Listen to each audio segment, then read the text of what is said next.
দীর্ঘ ৭ বছর পর যশোর জেলা বিএনপির সম্মেলন অনুষ্ঠিত হচ্ছে আজ।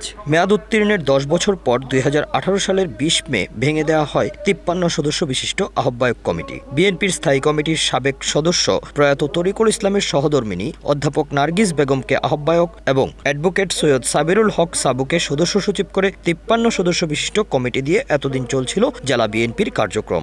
যদিও আহ্বায়ক কমিটিকে পরবর্তী ৩ মাসের মধ্যে পূর্ণাঙ্গ কমিটি করতে বলা হয়েছিল, এরই ধারাবাহিকতায় পেরিয়ে গেছে ৭ বছর। আজকের কাউন্সিলে ১৬১৬ জন কাউন্সিলর এবং ডেলিগেট তাদের প্রত্যক্ষ ভোটের মাধ্যমে বিএনপির পরবর্তী নেতৃত্ব নির্বাচন করবেন। আজকের এই কাউন্সিলে সভাপতি পদে ৩ জন মনোনয়নপত্র জমা দিয়েছেন, কিন্তু সাধারণ সম্পাদক পদে একমাত্র দেলোয়ার হোসেন খোকনই মনোনয়নপত্র জমা দিয়েছেন। সাংগঠনিক সম্পাদকের ৩টি পদের বিপরীতে মনোনয়নপত্র জমা দিয়েছেন ৪ জন। এবার আপনাদের সামনে বক্তব্য নিয়ে আসছেন। সভাপতি পদে যে ৩ জন মনোনয়নপত্র জমা দিয়েছেন তারা হলেন বর্তমান সদস্য সচিব অ্যাডভোকেট সৈয়দ সাবিরুল হক সাবু, আহ্বায়ক কমিটির সদস্য যশোর জেলা চেম্বারের সভাপতি মিজানুর রহমান খান এবং নগর বিএনপির সাবেক সভাপতি মারুফুল ইসলাম।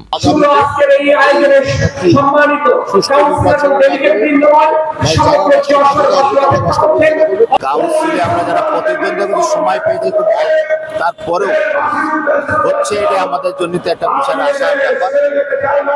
আগামীতে যাতে নির্দিষ্ট সময় কাউন্সিলে সে আশাবাদ ব্যক্ত করবো যারা দলীয় প্রধানদের কাছে, এবং আমি এই কাউন্সিলে সভাপতি প্রার্থী হিসেবে প্রতিদ্বন্দ্বিতা করছি। সাংগঠনিক সম্পাদকের ৩ পদে যে ৪ জন মনোনয়নপত্র জমা দিয়েছেন তারা হলেন জেলা স্বেচ্ছাসেবক দলের সদ্য সাবেক সভাপতি প্রকৌশলী রবিউল ইসলাম, নগর বিএনপির সাবেক সাধারণ সম্পাদক মনির আহমেদ সিদ্দিকী বাচ্চু, সদর উপজেলা বিএনপির সাবেক সাধারণ সম্পাদক কাজী আজম এবং শহীদুল বাড়ি রবু। সম্মেলনে প্রধান অতিথি হিসেবে বক্তব্য রেখেছেন বিএনপির ভারপ্রাপ্ত চেয়ারম্যান তারেক রহমান। উদ্বোধন করেন বিএনপি চেয়ারপারসনের উপদেষ্টা আমানুল্লাহ আমান এবং বিশেষ অতিথি হিসেবে উপস্থিত ছিলেন বিএনপির খুলনা বিভাগের দায়িত্বপ্রাপ্ত ভারপ্রাপ্ত সাংগঠনিক সম্পাদক অনিন্দ ইসলাম অমিত। সভাপতিত্ব করেন জেলা বিএনপির আহ্বায়ক অধ্যাপক নার্গিস বেগম। দলের প্রতিটি নির্দেশনা আপনাদের কাছে পৌঁছে দিয়েছি।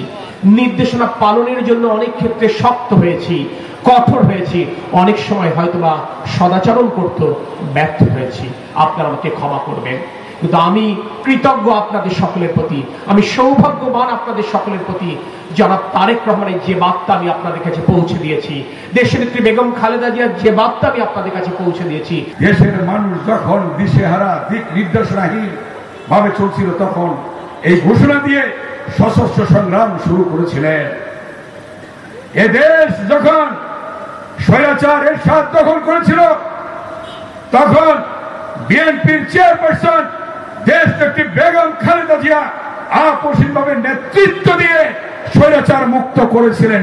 কাউন্সিল উপলক্ষে, যশোর জেলা বিএনপির কাউন্সিল উপলক্ষে আপনারা আজকে সকলে এখানে উপস্থিত হয়েছেন।